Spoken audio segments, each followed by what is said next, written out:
কালকে আমি একটা ভিডিও পোস্ট করেছিলাম এবং সেই ভিডিওতে বলেছিলাম কোনো ব্যাংক বা কোনো সিএসসি ব্যাংক যদি কাস্টমার সঙ্গে দুর্ব্যবহার করে তাহলে তার সঙ্গে কি করা উচিত। আর এই ভিডিওটা দেখে আমাকে একজন মেসেজ করে বলছে, দাদা আমাদের অজান্তে যদি আমাদের ব্যাংক অ্যাকাউন্ট থেকে টাকা কেটে নেয় সেক্ষেত্রে কি করব। তো দেখো, ব্যাংক তো এমনি এমনি টাকা কাটবে না। ব্যাংকে টাকা কাটার জন্য কোনো কারণ থাকবে। তোমার যদি SMS অ্যালার্ট থেকে থাকে সেক্ষেত্রে একটা ইয়ারলি একটা চার্জ কাটবে সীমিত।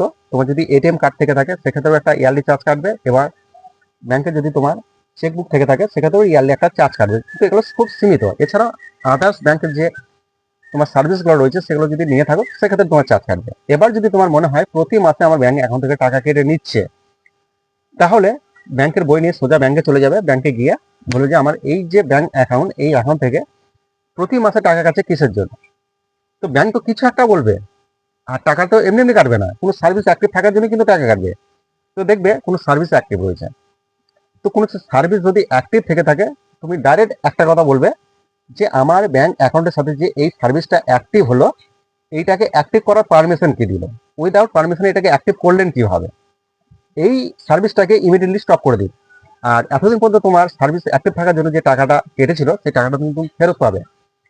তো এই সার্ভিসটা বন্ধ করার জন্য যখনই বলবে, দেখবে তোমাকে নানাভাবে বোঝানোর চেষ্টা করবে, কারণ ব্যাংক কমিশন পায়, যে আমাদের এত ভালো সার্ভিস কেন নেবেন না, হ্যান ত্যান, এটা সেটা বোঝানোর চেষ্টা করবে।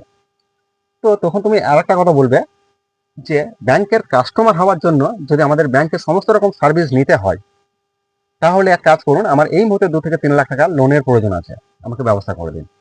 একটা কথা বলতে পারবে না, একটা কথা বলবে না।